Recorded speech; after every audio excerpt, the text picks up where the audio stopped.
अनंत कोटी ब्रह्मांड नायक राजाधिराज योगीराज परब्रह्म सद्गुरु श्री स्वामी समर्थ महाराज यांच्या कृपेने आज जी स्वामी समर्थ महाराजांची कथा आहे, जय स्वामी समर्थ महाराज माझ्याकडून वधून घेतले ते मी तुमच्याकडून थोडक्यात सांगणार.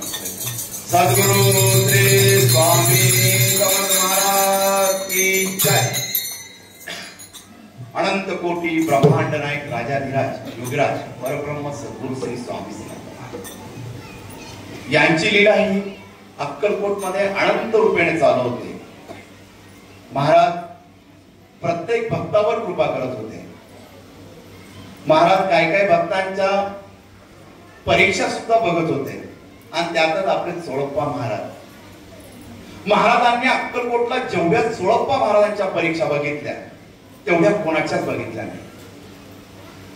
कारण की जेव्हा स्वामी महाराज अक्कलकोटला आल्यावर सोळप्पा महाराजांच्या घरी राहत होते, तो सोळप्पा महाराज स्वामींची अनंत भावे सेवा करत असते. तर सोळप्पा महाराज जेव्हा स्वामींकडे यायचे तर स्वामी महाराज काय करायचे, त्यांचा तिरस्कार करायचे, त्यांना काहीतरी बोलून बसायचे. ती अनंत परीक्षा त्या सोळप्पा महाराजांची होती आणि सोळप्पा महाराजांना स्वामींचा कायम सहवास लागत असे. मग तिथे काही भक्त असायचे, त्यांना असं वाटायचं की महाराज फक्त सोळप्पा महाराजांना जवळ घेतात, आपल्याला का जवळ घेतली नाही. कारण की महाराजांजवळ जेवढी सेवा सोळप्पा महाराजांनी केली ना तेवढी कोणीच केलेली नाही. महाराज एक दिवस वटवृक्षाच्या छायेमध्ये बसलेले होते आणि सोळप्पा महाराज स्वामींची सेवा करत होते. तर अनेक स्वामी भक्त तिथे आले. त्यांनी सोळप्पा महाराजांना बघितलं.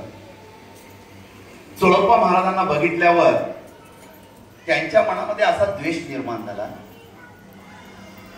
की हा सोळ्या जास्त स्वामींजवळ जातो, आपल्याला येऊ देत नाही आणि स्वामी सुद्धा सोळप्पाच ऐकतात. हे ऐकल्यावर स्वामी महाराज मनातून त्यांच्या मनातली जी परिवर्तन चालले होतं, मनामध्ये त्यांची वणवण चालली होती, स्वामी महाराज ओळखत होते. आणि मग महाराजांनी ठरवलं एक दिवस माझा सोळ्या किती माझ्याजवळ राहतो, का राहतो, तो परीक्षेत कसा उत्तीर्ण हे आपल्या भक्तांना दाखवायचं.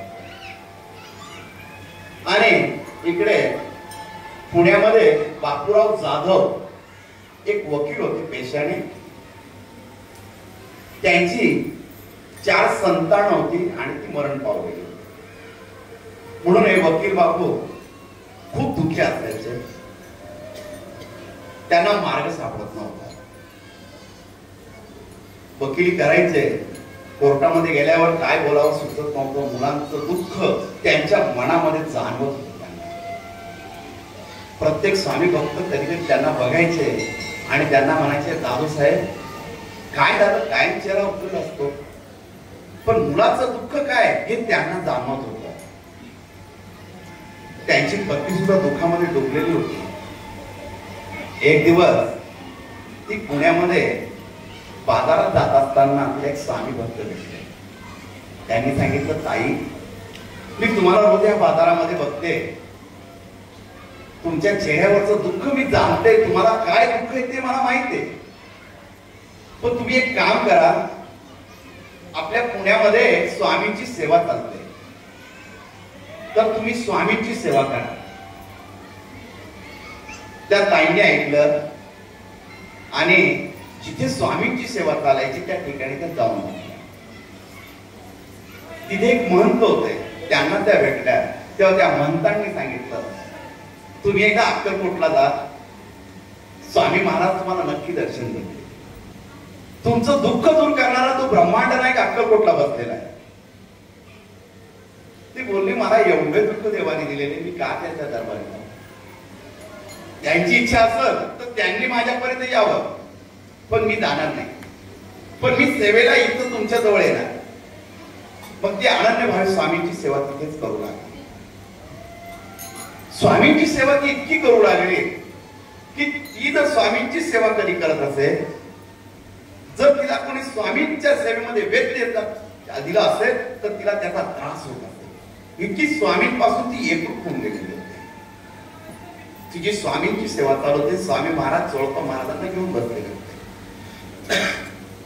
महाराज एवढं बोलले, वकिलाच्या बायकोला पोऱ्या पाहिजे आता, ती आमच्यापर्यंत येणार नाही पण आम्ही तिच्यापर्यंत गेलं पाहिजे, हे स्वामी महाराज बोलत होते. स्वामी महाराज जोरजोरात हसत होते. आणि जे चोळप्पा महाराजांवर द्वेष करणारे काही भक्त होते त्यांच्या मनामध्ये जो शंका झाली होती चोळप्पा महाराजांबद्दल, महाराजांनी ते ठरवलं आता आपण दूर करूया. दुपारची वेळ होती, कडक उन्हाळा होता, पाण्याची टंचाई अक्कलकोटमध्ये जाणवत होती आणि ऊन आता जास्त वाढत आहे. दुपारपर्यंत कोणाचंही जेवण झालेलं नव्हतं. स्वामी महाराज तटकन उठले आणि सरळ स्वामी भक्तांना सांगितलं, तुम्ही सर्वांनी माझ्याबरोबर चला. महाराज निघाले आणि एक अक्कलकोटमध्ये एक प्रथा होती, महाराज जर एकदा निघाले ना तर कोणत्या स्वामी भक्ताची हिंमत होत नव्हती स्वामींपुढे जाण्याची की स्वामी कुठे जायचंय. तो ब्रह्मांड नाही जिथं जाईल तिथं आपण मागे त्यांच्या जायचं, हेच फक्त त्यांना माहित होतं. महाराज उठले आणि चालू लागले. आता महाराज चालू लागले, असंख्य स्वामी भक्त स्वामींच्या मागे चालू लागले. चोळप्पा महाराज स्वामींच्या मागे पळत सुटलेले होते, कारण की महाराज हे आजानुभव होते. महाराजाचे हात होते ना गुडघ्यापर्यंत टेकायचे, म्हणून त्यांना आजानुभव म्हटलं जातं. ज्याही व्यक्तीचे हात गुडघ्यापर्यंत जातात त्याला आजानुभव म्हटलं जातं. आणि स्वामींची उंची ती कमीत कमी 8 ते 8.5 फुटापर्यंत सांगितल्या जाते प्रत्येक ग्रंथामध्ये. आजबी अक्कलकोटला महाराजांचा मठ आहे, राजेराय मठ. त्या राजेराय मठामध्ये जो उंच दरवाजा आहे तो दार तसंच ठेवलेला आहे. ते द्वार आजपर्यंत त्या द्वाराला स्वामी महाराज हात लावायचे, एवढा उंच द्वार आहे. आजपर्यंत तुम्ही कधी अक्कलकोटला गेला राजेराय मठामध्ये तर ते द्वार बघा, त्या द्वाराला स्वामी महाराज स्पर्श करतात, इतकं उंच द्वार आहे. तर स्वामी महाराज चालायचे ना तर आपल्याला पळावं लागायचं, अशी स्वामींची ख्याती होती त्या अक्कलकोटला. तर स्वामी महाराज चटकन चालत लागले, चोळप्पा महाराज पळत सुटले, स्वामी भक्त त्यांच्या मागे चालू लागले. भर उन्हाळा होता आणि ह्या उन्हामध्ये प्रत्येकाला त्या उन्हाच्या तडका त्यांना लागत होत्या. तर स्वामी महाराज चालत असताना काही स्वामी भक्त त्यातून बाजूला पडले की आपल्यात हिंमत नाही, आम्ही नाही जाऊ शकतो. स्वामी महाराज आता निर्गुणी वनाकडे वळाले होते. महाराज त्या वनाकडे जात असताना अजून काही स्वामी भक्त थांबून गेले. महाराजांनी वनाकडे पदार्पण केलं आणि त्या वनामध्ये सर्व काटे होते. महाराजांनी काट्यांवर पाय द्यायला सुरुवात केला. महाराज पावलं टाकत होते आणि त्यांच्या मागे चोळप्पा महाराज चालत होते. त्या महाराज एवढे बोलले, अरे चोळ्या जा, काटे का थांबतोस इथं, का आमच्या नादी लागतो. महाराज एवढे बोलले. चोळप्पा महाराज एक शब्द बोलले. महाराज कधी कधी चोळप्पा महाराजांना शिव्या देत असत, रागा रागात काही बोलत होते, पण चोळप्पा महाराजांनी कधी उत्तर दिलेलं नाहीये. महाराजांना परत उत्तर कधी दिलं. जे स्वामींनी सांगितलं ते चोळप्पा महाराजांनी ऐकलेले. स्वामी भक्त असावा तर तो चोळप्पा महाराजांसारखा असावा. महाराज पावलं टाकत गेले आणि त्या काट्यांवर हे चोळप्पा महाराज पावलं टाकायला लागले. आणि ते स्वामी भक्तांनी बघितलं, अरे हा चोळ्या तर स्वामींच्या नादी लागला, काटे काट्यावर पाय देतोय, आपली तर हिंमत नाही. म्हणून सर्व स्वामी भक्त परत निघून गेले आणि एकटा चोळप्पा स्वामींच्या मागे चालत होता. काही अंतरावर स्वामी महाराज थांबले.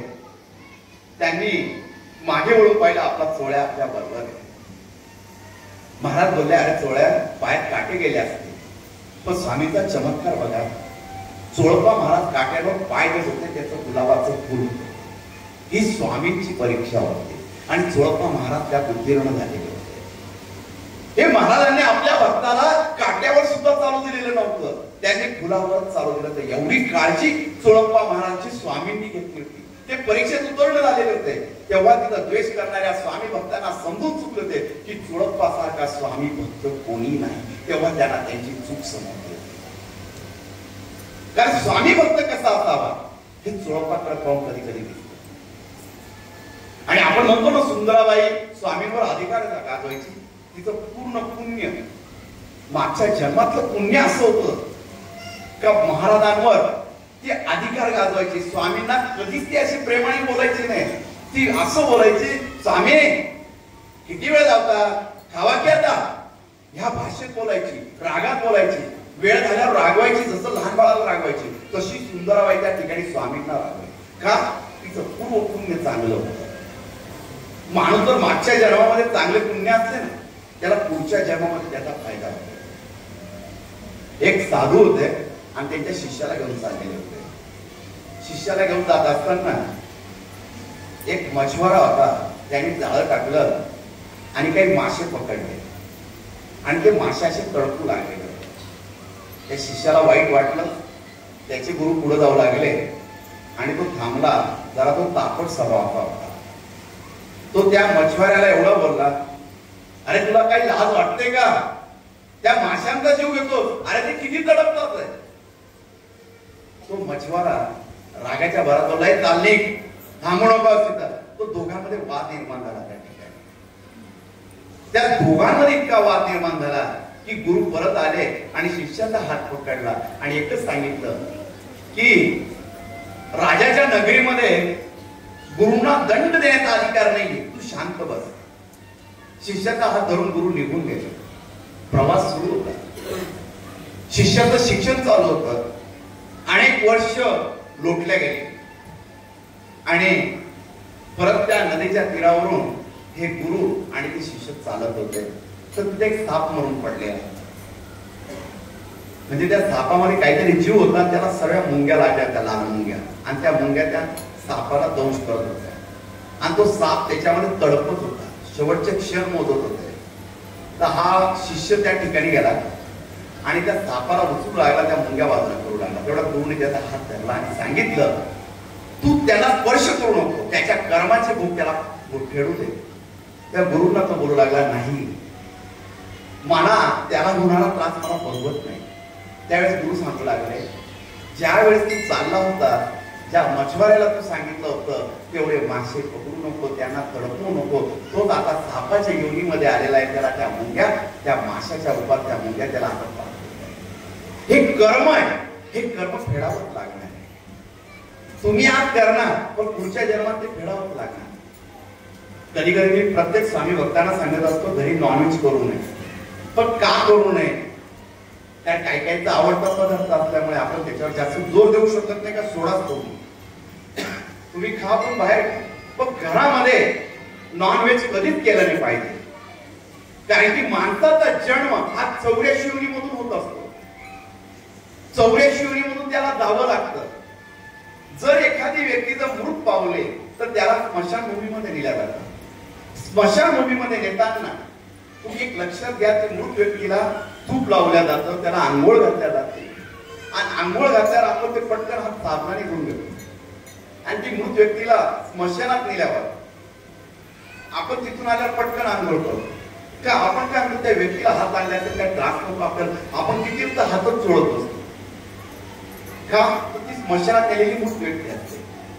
आणि आपण घरामध्ये जी मृत व्यक्ती आणतो, जो प्राणी आणतो, ज्या प्राण्याचा जीव घेतलेला असतो, तर त्या प्राण्याचा आपण असा हात लावतो. ती 84 योनी ती एक व्यक्तीच आहे. पण ती व्यक्ती आपण घरामध्ये आणतो, तिला आपण आपल्या अन्नपूर्ण गृहात ठेवतो. अन्नपूर्ण गृह म्हणजे काय? अन्नपूर्ण मातेचं मंदिर आपल्या घरातलं, आणि त्या मंदिरामध्ये आपण तो जीव आणतो, तो शिजवतो, म्हणजे आपलं घर स्मशानभूमी होते.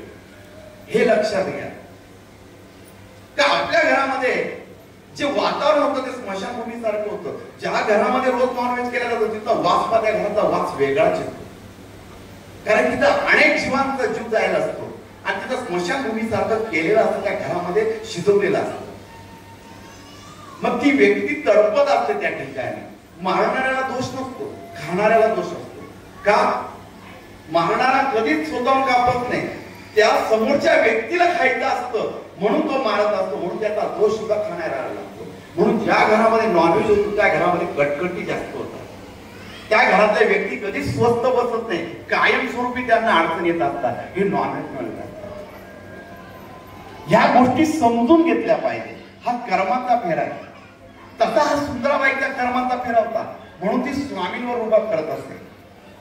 चोळप्पा महाराजांची परीक्षा घेतली, सगळ्या स्वामी भक्तांना समजून चुकलं होतं. आणि इकडे बापूरावांची पत्नी स्वामींच्या सेवेमध्ये मग्न झाली होती आणि स्वामींसमोर बसलेली स्वामींचं ध्यान करू लागलेली होती त्या पुण्यामध्ये. आणि स्वामींचं ध्यान करत असताना स्वामींना बोलू लागली, महाराज मला मुलगा द्या, तुम्ही मुलगा द्या तर मी अक्कलकोटला येईल स्वामी. आणि स्वामींची कृपा बघा, एक दिवस असा उजाडला की एक रात्री स्वामींनी तिला स्वप्नामध्ये दृष्टांत दिला, बाई तुला पोर पाहिजे आम्ही देणार, सांग मुलगा देऊ का मुलगी देऊ. ती स्वप्नामध्ये सांगू राहिली, स्वामी मला मुलगा द्या. चल तुला मुलगा दिला आम्ही, मग तू काय देणार आम्हाला ते सांग, तर आम्ही तुला मुलगा देणार. स्वामी एक काम करत आहे, तुम्ही मला मुलगा दिला तर मी मुलगा तुम्हाला परत देणार, त्याला ब्रह्मचारी करणार, तो तुमच्या चरणी मी अर्पण करणार. नक्की खरं बोलतेस? हो स्वामी खरं बोलते. स्वप्नातला दोघांचा स्वामींचा आणि तिचा संवाद चालू.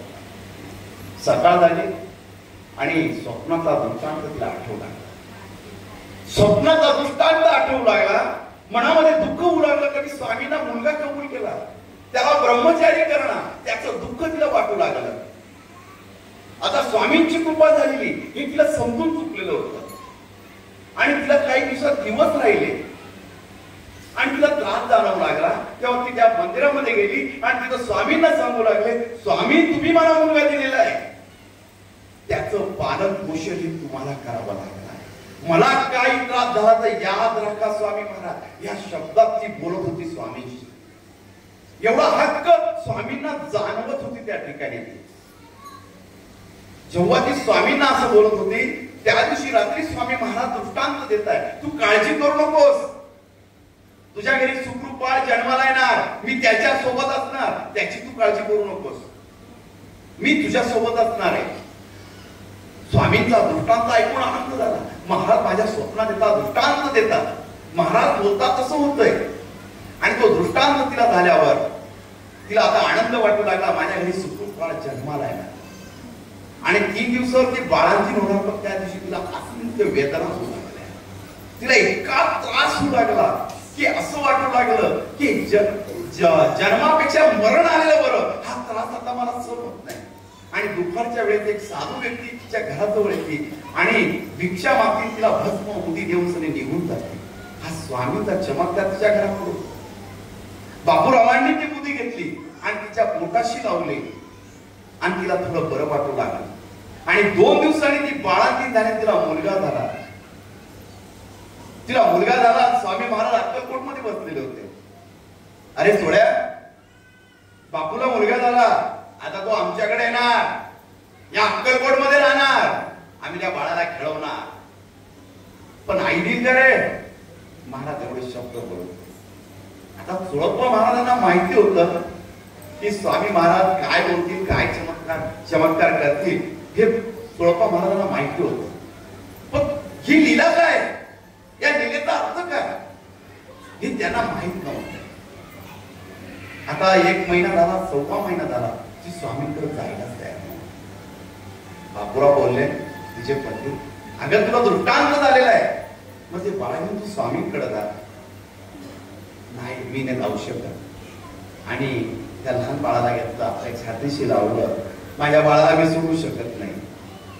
स्वामींनी मला दृष्टांत दिलेला आहे, मी त्यांना सांगितलं, कबूल केलं, हे बाळ मी तुमच्या चरणी देणार, त्याला ब्रह्मचारी करणार, पण माझं बाळ मी कसं देऊ स्वामींना. आणि तिथे ती रडू लागली. माहिती दृष्टांतामध्ये स्वामींना दिलेला शब्द आता खोटा पडेल का काय, बापूरावांना वाईट वाटू लागलं. असं करू नकोस, ही स्वामींची कृपा आहे. आपली 4 पुत्र गेलेली, हा स्वामींच्या कृपेने मिळालेला प्रसाद आहे. याचा मार्ग सुद्धा तो ब्रह्मांड नायक काढेल, तू काळजी करू नको. अहो असं नका ना सांगू. मी स्वामींना इथंच प्रार्थना करते, स्वामी महाराज काही ना काही दृष्टांत तर देतील ना. नाही, आपण गेलं पाहिजे. बापूरावांनी पत्नीला तयार केलं अक्कलकोटला जाण्यासाठी. जसं अक्कलकोट जवळच होतं तसं बापूरावांच्या पत्नी अशा रडू लागल्या, त्या दुःखी झाल्या, त्या डोळ्यामध्ये अश्रू निर्माण झाले होते की माझं बाळ आता स्वामींजवळ जाणार, मी कसं राहणार, मी मुलासाठी नवस केलेला आहे आणि तो मुलगा जर माझ्याजवळ नाही तर मी काय करणार स्वामी. मनामध्ये असंख्य दुःख होत होते, डोळ्यातून आसू येत होते. स्वामींपर्यंत पोहोचायचं, येताना बाळ बरोबर राहणार नाही असे स्वप्न डोळ्यापुढे एक चित्र तिच्या पुढे दिसत होतं की स्वामी काय करतील. मनामध्ये विनंती करतील, नका ना स्वामी असं करू, माझं बाळ नका ना घेऊ स्वामी. फार दिवसातून मला बाळ लाभलेलं आहे स्वामी, त्याचा संभाळ करू द्या स्वामी, त्याच्या नशिबात ते घडेल स्वामी, पण माझ्या बाळाला नका ना घेऊ अशी मनामध्ये विचार करत होती. आणि काही वेळात ती अक्कलकोटला येऊन पोहोचली आणि आपल्या बाळाला छातीशी घट्ट धरून पकडलं. कारण की ज्या माईला समजताना तो बाळाचा दूर जाणार आहे, ते आजारी आहे, कधी कधी हॉस्पिटलमध्ये ऍडमिट करावं लागतं, कधी कधी काही माईला हॉस्टेलला मुलांना टाकतात, तेव्हा सुद्धा त्यांचे डोळे भरून येतात की आपलं बाळ लांब जातंय. ते जरी हॉस्टेलला 2-4 महिन्यासाठी गेलं, परत येणार आहे भेटायला, तर त्याचं सुद्धा त्यांना दुःख खूप होतं. पण हे बाळ कायमचं जाणार, तर तिच्यावरची होणारी परिस्थिती कशी असेल त्यावेळेस, का तिला काय जाणवत असेल त्यावेळेस त्या माईला की बाळ आता हे कायमचं जाणार आहे, म्हणून तिच्या यातना काय त्यावेळेस असतील हे तिला माहित असेल, तिच्या मनाला माहित असेल. महाराज बटुकशाच्या छायेत बसलेले होते, स्वामींपुढं काही स्वामी भक्त बसलेले होते आणि त्याला बापूराव आणि दोघ जण आले. महाराजांनी दोन्ही हात वाट्यावर ठेवलेले होते आणि त्यांच्याकडे बघत होते आणि दोघांनी स्वामींकडे येताना पावलं टाकले. एक स्वामींचा चमत्कार असतो, स्वामींना माहित असतं की समोरच्या स्वामी भक्ताच्या मनामध्ये काय चाललं. बापूरावांनी कधी स्वामींना बघितलं नव्हतं, स्वामींचं फक्त त्यांच्या लीला ऐकलेल्या होत्या आणि स्वामी महाराज समोर उभे होते. स्वामींचं तेज त्यांनी पाहिलं, सुंदर असा स्वामींचा चेहरा दिसत होता आणि स्वामींना बघितल्यावर दोघं नवरा बायको गेलेही भारावून गेली. स्वामींना ज्या ठिकाणी मनात यातना होत्या, दुःख होते, ते सर्व विसरून गेलेले होते, फक्त स्वामी तिला दिसत होते. तेव्हा स्वामी महाराज म्हणतात, माये आला आमचं बाळ घेऊन आले, आण आमचं बाळ दे, स्वप्नात तुला बोललो होतो. ती चकित झाली. स्वामी स्वप्नात बोलले, स्वामी माझ्या समोर बोलताय, स्वामी बाळ मागताय. थोड्या थांबली आणि स्वामीकडे बघत राहिले. स्वप्नाचा दृष्टांत स्वामी महाराज सांगताय, महाराज बोलताय. सर्व विसरून गेलेली होती, स्वप्नाचा दृष्टांत आठवत होता. जो ब्रह्मांड नायक स्वप्नामध्ये जसाच्या तसा दिसतोय तो समोर बसलेला आहे. अंगाला आश्चर्य आलेले होते, जणू अनेक जन्मांमध्ये हा ब्रह्मांड नायक मला भेटलेला आहे, आज दर्शन होतंय त्याचं, तो मला बोलवतोय. त्या क्षणामध्ये पावलं टाकत स्वामींकडे गेली. बापूराव थोडे थांबलेले होते, पत्नीचे पावलं टाकून बापूराव बघत होते. पत्नी जोऱ्यात त्या पावलाने टाकत स्वामींपर्यंत पोहोचली होती. बापूराव मागून येत होते, स्वामींकडे बघत राहिलेली नजर होती. सर्व शांत बसलेले होते अक्कलकोट मध्ये. स्वामी भक्तांना काय लीला होणार समजत नव्हतं. सर्व स्वामी भक्त त्या महिलाकडे बघत होते, बापूरावांकडे बघत होते.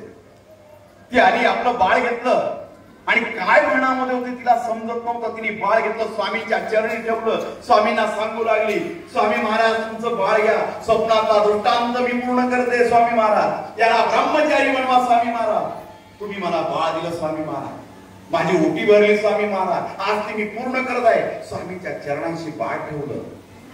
स्वामी महाराज बोलत होते. बापूराव चकित झालेली होती. जी माझी पत्नी होती, बाळाला द्यायला नाकार करत होती, ती स्वतःहून स्वामींना बाळ देते. हा चमत्कार काय, काही समजत नव्हतं. चोळप्पा महाराज बाजूला उभे होते. महाराज काही वेळा पुरता बोलत होते, माझं बाळ आणत नाही. आता ती महिला समोर बसलेली आणि स्वामी पुढे हात जोडत आहे. ही स्वामींची लीला काय, की स्वामींच्या लीलेमध्ये असं काय घडतंय हे चोळप्पा महाराज बघत होते. काही ह्या क्षणाचे साक्षीदार आम्ही आहोत हे बाळप्पा महाराज जाणवत होते. त्या ठिकाणी तिने बाळ ठेवलेलं होतं आणि स्वामी महाराज त्या बाळाला उठवताय, आपल्या छातीशी लावताय. मोठा हो, ब्रह्मचारी होणार, आमची सेवा कर, मेवा मिळेल.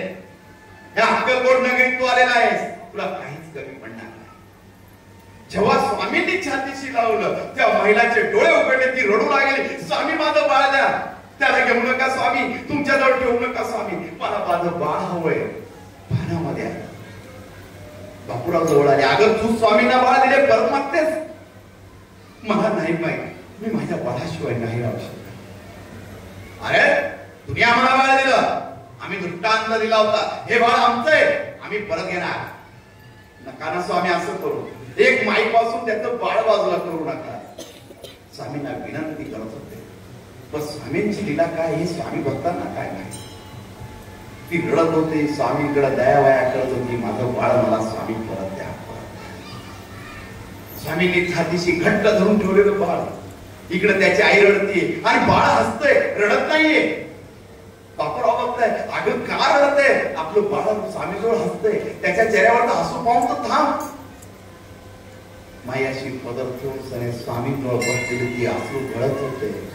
पदर स्वामी पुढे केलेला होता, स्वामी महाराज समोर बसलेले होते, बाळ स्वामींच्या छातीशी घट्ट पकडलेलं होतं. स्वामींशी घट्ट पकडलेलं बाळ, ती महिला बघत होती की माझं बाळ मला स्वामींनी परत द्यावं हे तिला वाटत होतं. आणि स्वामी महाराज तिला करत होते, हे बाळ आता आमचं आहे, या अक्कलकोट मध्ये सेवा करणार, आम्ही त्याला मेवा देणार, तो आमच्या जवळ राहणार, तो अक्कलकोट निवासी होणार. आणि स्वामी महाराज खदा खदा जोरजोराच्या ब्रह्मांड हस्ते करून निर्माण करत होते. ती माई रडत होती आणि स्वामीने ते बाळ येतं त्या माईच्या पदरामध्ये टाकलं. ती बघून हसू लागली स्वामीकडे, स्वामी अरे माई आम्हाला हे बाळ तुझ्या जवळ असू दे, आम्ही फक्त तुझी परीक्षा बघितली, तुझी ओटी भरून दिली, पण हा आमचा स्वामी भक्त आहे, एक दिवस तो अक्कलकोट मध्ये येणार आणि आमची सेवा करणार. जो आनंद तिला झालेला होता, स्वामींनी बाळ परत दिले, तो नवरा बायको स्वामीकडे हात जोडून स्वामींचे आभार व्यक्त करतो की ब्रह्मांड नाही इतका दयाळू आहे, जे मागतो ते परत देतोय. दोघ जण हात जोडून रडत होते, तोंडातून शब्द फुटत नव्हते. दोघांच्या मुखातून फक्त स्वामींकडे करुणा मागत होते, स्वामींकडे क्षमा मागत होते की आम्ही बाळ देत नव्हतो स्वामींना, पण त्या बाळ स्वामींनी आम्हाला आमचं बाळ परत दिलेलं आहे.